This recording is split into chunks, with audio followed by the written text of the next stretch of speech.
Mesdames, Messieurs, bonsoir. Tout le plaisir est pour moi de vous retrouver dans le cadre de ce rendez-vous de l'information. Une information que nous ouvrons par notre volet politique. Le Parti pour le développement et la solidarité sociale, cher à Maître Séraphin Daouré Mbogo, a procédé le week-end dernier au quartier Nouvelle Route Transfo à une série d'installations de nouvelles cellules. C'est près d'une soixantaine de nouveaux adhérents. Le week-end écoulé au quartier Nouvelle Route Transfo, dans le 3e arrondissement de la commune de Port-Gentil, le Parti pour le développement et la solidarité sociale PDS de Maître Séraphin Daouré Mbogo a procédé à une cérémonie d'installation de plus de 6 cellules, soit environ plus de 60 nouveaux militants. Cette cérémonie a vu la participation du coordonnateur communal, M. Joseph Reteno, du coordinateur communal adjoint, M. Henri Bunzanga, du secrétaire adjoint Jean-Gilbert Magnougnou et de Jean-Claude Yenon, secrétaire exécutif et quelques membres de ce parti de la province de Logo-Maritime. En sa qualité de coordonnateur communal, M. Joseph Reteno a pu investir les nouveaux adhérents. Monsieur Mondia Romero, au nom du président du parti PDS, je vous installe en qualité de coordinateur de la cellule du bois. En vous installant, je vous donne le statut règlement intérieur de notre parti et le memento du PDS. Et je vous renvoie à l'exercice de vos fonctions. Merci. PDS en action. PDS en action. ADS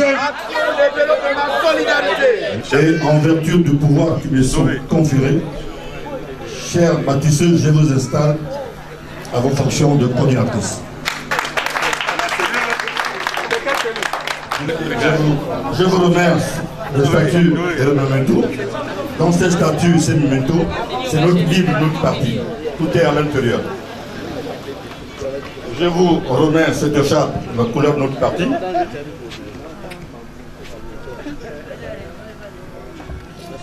Et, chère coordinatrice, je vous renvoie à l'exercice de vos fonctions. Il faut rappeler que cette cérémonie vise à faire de ce parti un parti totalement implanté dans le pays afin de proposer des pistes de solutions pour le développement social de la population qui est l'un des axes phares de cette formation politique. Au sortir de cette cérémonie d'installation, M. Claude Matombi, coordonnateur adjoint zone 3 et quelques responsables de cellules se disent très satisfaits et comptent porter haut les couleurs de la vague orange. Écoutons-les. En tant que coordonnateur adjoint, c'est déjà un plaisir de représenter la zone 3 et d'installer 6 nouvelles cellules, donc 6 nouveaux bâtisseurs. Parce que ces 6 nouveaux bâtisseurs, avec ces 6 nouveaux bâtisseurs, nous avons l'obligation de ratisser l'âge. Comme dit le président, Maître Séraphin Ndao, nous devions nous mettre au travail sur le terrain, fidéliser nos militants. C'est-à-dire que ces nouveaux militants que nous avons installés, nous devons les fidéliser, nous devons les mettre au travail. Donc ça me fait plaisir d'avoir installé ces 6 nouvelles cellules. C'est l'objectif que tout parti politique qui veut accéder au pouvoir émet dans l'étendue du territoire. Nous voulons à l'avenir prochain participer aux élections locales, sont législatives et présenter les candidats. Et par la suite avoir beaucoup d'élus dans la zone, dans le département de Port-Gentil. Donc c'est l'objectif de nos installations de ces 6 nouveaux cellules. Pour moi, c'est le début d'un combat. Vous savez bien que la politique est un terrain ouvert à tout le monde.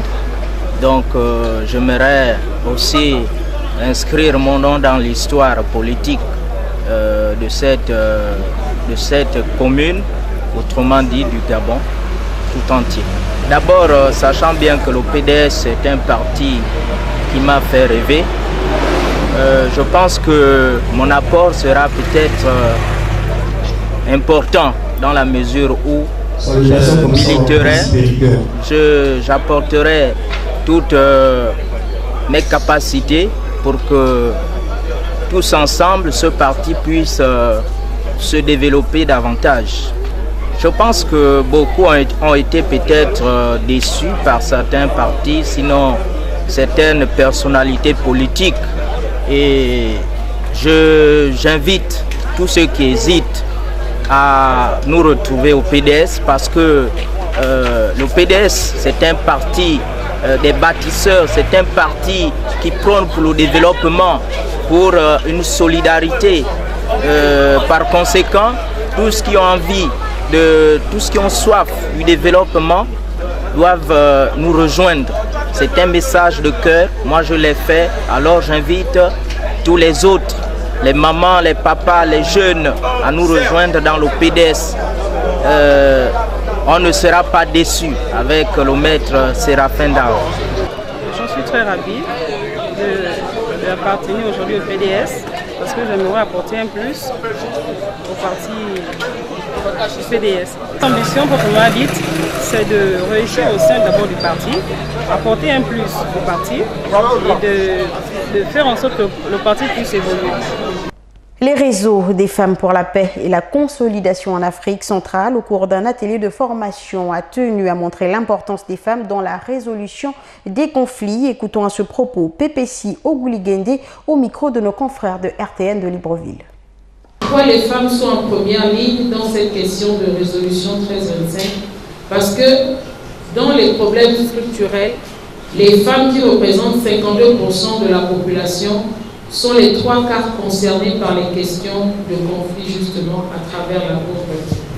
Elles sont les premières victimes et elles doivent être effectivement associées à la solution. Lorsque les femmes prennent part au processus de paix, la paix est plus durable. Lorsqu'elles participent à l'activité économique, la croissance économique est systématiquement plus élevée et quand elles interviennent dans la gouvernance, les États sont plus inclusifs et plus stables. Le plan d'action national pour la paix et la sécurité est une exigence de la mise en œuvre de la résolution 1325 adoptée en 2000 par le Conseil de sécurité des Nations Unies. Donc nous sommes là 17 ans après l'adoption de cette résolution. Le plan d'action national a pour objectif de promouvoir le rôle des femmes et des filles dans toutes les étapes des processus de paix à travers les 3P, la prévention, la protection et la participation. Donc le Gabon est bien concerné par la question de la prévention. En outre, la résolution est le couronnement d'un processus d'épanouissement des droits de la femme mis en œuvre ces dernières décennies, dans lequel la société civile, par le truchement des organisations féminines, a joué un rôle important. Donc cette résolution a été prise parce que des femmes, des mouvements civiques ont œuvré pour rappeler et institutionnaliser, si on peut dire, la place des femmes. D'où l'impérieuse nécessité de doter le pays d'un plan d'action national pour la paix, pour la mise en œuvre de cette résolution des Nations Unies, car elle est aujourd'hui un instrument juridique indéniable dans le domaine de la paix et de la sécurité dans le monde. Ceci en appui à la Convention sur l'élimination de toutes les formes de discrimination à l'égard des femmes de 1979 et son protocole facultatif de 1999, ainsi qu'à la Convention des Nations Unies relative aux droits de l'enfant de 1989 et ces deux protocoles facultatifs du 25 mai 2000 qui insistent également sur le respect des droits des femmes et des enfants. La résolution 1325 évoque la nécessité d'accroître la participation des femmes sur un pied d'égalité dans le processus de prise de décision visant à promouvoir la paix et la sécurité, ainsi que dans la prévention, le règlement des conflits et dans les opérations de maintien de la paix. La Confédération syndicale Dynamique Unitaire était en tournée dans toute l'étendue du territoire afin d'informer et de sensibiliser sur plusieurs points, entre autres la réforme des retraites et la modification constitutionnelle s'agissant des libertés et des droits syndicaux. Jean-Rémy Yama, président de la Dynamique Unitaire, nous en dit plus. Dynamique Unitaire est en tournée d'information et de sensibilisation sur deux points principaux. Le premier donc relève de la modification constitutionnelle s'agissant de la violation libertés et droits syndicaux. Donc, ça c'est le premier point. Nous sensibilisons les travailleurs d'une manière générale que l'objectif visé à terme, c'est de mettre fin à la contestation syndicale. Et ça, on ne peut pas l'accepter. Le deuxième élément a trait donc à la réforme sur les retraites, que le gouvernement a initié la réflexion à la fin du mois d'octobre, du 30 octobre, je pense, au 10 novembre. Et là aussi, certaines organisations, dont Dynamique Unitaire ou les organisations membres de Dynamique Unitaire, ont été écartées. Et les résultats qui sortent de là, en tout cas, sont en défaveur des futurs retraités que nous sommes, des retraités qui le sont déjà, et même pour nos enfants qui sont encore sur le banc de l'école, ce sera une catastrophe. Donc l'objectif, c'est de sensibiliser, de faire prendre conscience et surtout d'appeler tous les travailleurs à une grande mobilisation le mercredi 31 janvier 2018. Lundi, donc 11 décembre, aux affaires sociales du côté de Nzanyon, à l'école publique de Nzanyon 1, nous avons été à l'université Omar Bongo, nous avons été à l'école normale supérieure, nous avons été donc au lycée technique, nous avons été également au CS d'Aoumou. Donc nous avons marqué une petite pause aujourd'hui. Demain, nous allons reprendre donc avec l'agriculture, le ministère de l'Agriculture et le CHU de Libreville, donc au centre-ville. Et comme le prévoit les dispositions de la loi 18/92, l'autorité doit faciliter notre travail. Et jusque-là, ça s'est très bien passé. Partout où nous sommes allés, les responsables des structures nous ont bien reçus et ont mis à nos dispositions une salle qui nous permettait de discuter avec les travailleurs. Les magistrats ne décolèrent pas au Bénin. Plusieurs mouvements de débrayage sont annoncés par les syndicats de la profession. En cause, une loi votée le 28 décembre dernier qui retire le droit de grève aux fonctionnaires des secteurs dits sensibles, entre autres la justice et la santé.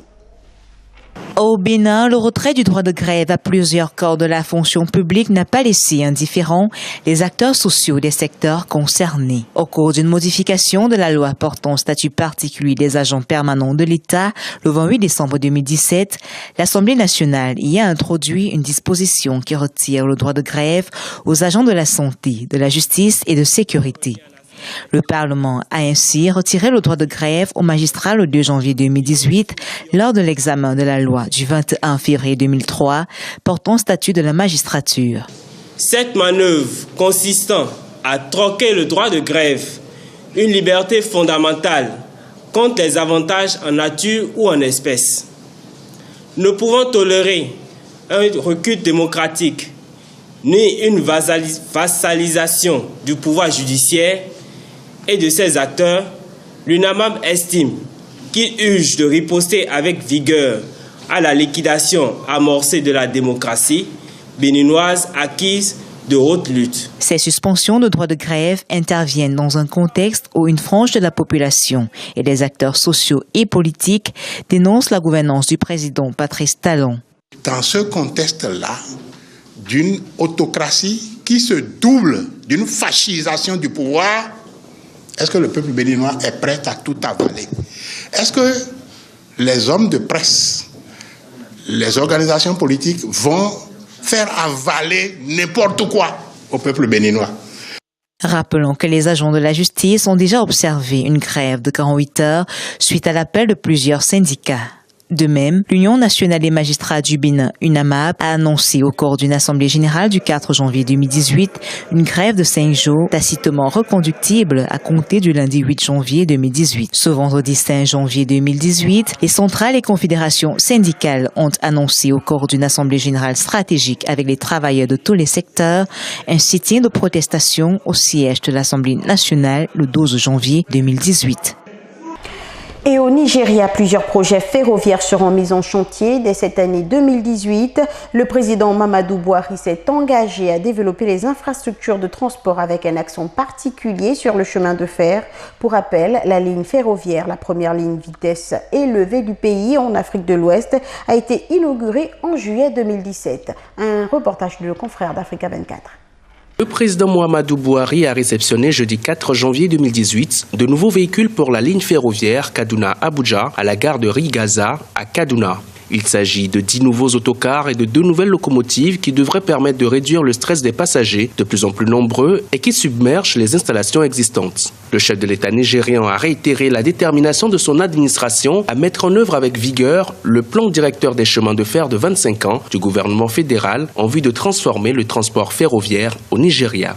Pour un pays vaste comme le Nigeria, pour que toutes les capitales régionales puissent être connectées, et qu'il y ait une circulation des marchandises, je pense que c'est une bonne initiative de connecter ces différentes régions. Le problème de l'entretien est un second volet sur lequel il faut s'appuyer, encourager la construction et insister sur le fait que ça ne va pas être optimum si les réseaux routiers et ferroviaires ne sont pas entretenus. Le gouvernement nigérian compte investir près de 40 milliards de dollars dans la modernisation de son réseau ferroviaire, un budget dont la moitié sera prise en charge par la Chine. L'objectif est d'assurer les bases de la diversification économique voulue par les autorités et qui est largement freinée par l'état déplorable du réseau routier. Le Nigeria compte dépasser son handicap en matière de transport de marchandises qui ne dépasse pas les 15 000 tonnes métriques depuis 2005 contre 3 millions de tonnes métriques 4 décennies plus tôt. Une régression qui s'explique par l'absence de maintenance du réseau routier et ferroviaire. L'Afrique a été bloquée dans son développement, même des grands pays comme le Nigeria, à cause du manque de communication. D'abord à l'intérieur du pays et entre le pays et les pays voisins. Et tant que nous pouvons avoir des investissements de la part des Chinois pour pouvoir amorcer notre développement, je pense que c'est une bonne chose, parce qu'en matière d'investissement étranger, figurez-vous qu'il n'y a pas de philanthropie. Les autorités nigériennes comptent investir 16 milliards de dollars pour assurer la liaison ferroviaire entre toutes les capitales des États qui constituent le pays. Un réseau qui devrait s'étendre jusqu'à la ville de Maradi au Niger. Le projet est ambitieux et devrait être exécuté grâce à un partenariat public-privé. Pour boucler ce journal parlant de culture, il fait danser tout le Niger. Ama Yaraya, plus connu sous le nom d'Alric Soldier, prépare actuellement son prochain album. Il compte bien poursuivre ce qu'il a fait de son succès, à savoir le rap, mais aussi le raga dancehall, des rythmes endiablés qu'on devrait entendre dans les tout prochains mois. Auteur, compositeur et interprète, Ama Yahaya, alias Alradik Soja, débute sa carrière en 2005 dans un groupe musical qu'il forme avec des amis. Connu du grand public grâce à son style reggae dancehall unique au Niger, c'est en 2009 et convaincu de ses potentialités qu'il s'engage dans une carrière solo. Choix qui s'est avéré payant au fil des années, aujourd'hui il fait partie des artistes rappeurs les plus en vue de la scène musicale nigérienne. Quand je discute avec des jeunes, ou bien même les gars de mon âge, c'est à travers ça que moi j'ai tiré en tout cas la plupart des thématiques sur lesquelles je chante. La plupart de mes chansons, je chante l'amour, je chante la paix, la tolérance entre les êtres humains et surtout la prise de conscience des jeunes africains. En juin 2014, il organise tout seul sa première scène à guichet fermé pour la sortie de son premier album intitulé « Permis de rêver », une compilation de 12 titres de différents genres musicaux. Auteur des tubes « Dada »,« Le rap est-il mort » ou encore « Demoiselle », il a été lauréat de plusieurs concours musicaux. Depuis, Alradik ne cesse de surprendre les mélomanes nigériens en se classant en tête des hits au Niger. En tant qu'artiste, en tant qu'un ambassadeur, j'ai un mot à dire à l'endroit de la société. Donc j'ai chanté pour dire que le mariage, Dieu nous l'a conseillé. C'est vrai qu'il a aussi conseillé les divorces quand ça ne va pas, mais ce n'est pas parce qu'il aime le divorce. Donc ces messages, je les partageais dans un style qui est ouvert à toutes les classes d'âge. Un jeune, petit, grand, vieux, tout le monde peut écouter. Et j'ai chanté, surtout en langue Hausa, pour permettre à mon message de toucher la cible exacte.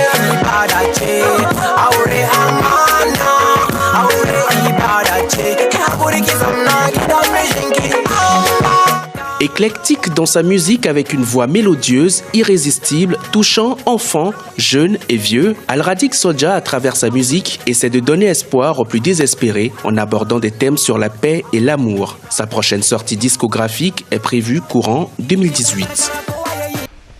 Et pour clore ce journal, parlons de sport. Ils étaient 3 en lice, à savoir le Gabonais Pierre-Emerick Aubameyang, le Sénégalais Sadio Mané et l'Égyptien Mohamed Salah a disputé le Ballon d'Or africain 2017. Le meilleur joueur africain 2017 est connu depuis ce jeudi au Ghana, à Accra, lors d'une cérémonie officielle présidée par le président de la Confédération africaine de football, Ahmad Ahmad. Reportage. Tous les férus du cuir rond attendaient la nouvelle. Qui serait le meilleur joueur africain 2017? Eh bien, la nouvelle est tombée à Accra ce 4 janvier 2018. L'Égyptien Mohamed Salah, c'est lui qui a reçu le titre de Ballon d'Or africain 2017, devançant les 2 autres finalistes, à savoir le Sénégalais Sadio Mané, 2e, et le Gabonais Pierre-Emerick Aubameyang, qui complète le podium. Is Mohamed Salah.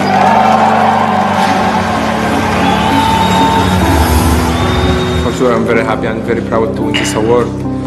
It's the first time for me to win it, and you know, I'm very happy and very proud to share this moment with my friend, and I'm sure he's gonna win it very soon. Great feeling, of course, and I'm very happy and very proud about that. Thank you. I think I just looking for the future in a positive way, and I know what I want, and I'm sure how I can get it. So I'm not pushing myself that hard, but I think this one is helping me a lot. But I want to win it for second time, for third time, for fourth time. If I can win it 20 times, I would be happy. So that's what my thinking. Auteur d'un début de saison exceptionnel et d'une année 2017 impressionnante, l'attaquant égyptien de 25 ans a brillé sur les pelouses aussi bien africaines qu'européennes. En club, il s'est en effet illustré avec l'AS Rome, puis avec Liverpool cet été. En sélection, il a atteint la finale de la Coupe d'Afrique des Nations en février 2017 au Gabon. Et surtout, il a grandement contribué à la qualification des Pharaons pour la Coupe du Monde Russie 2018. Une première depuis le Mondial de 1990. C'est sur cette note sportive que s'achève cette édition d'information. Merci de votre fidélité et bonne suite de nos programmes.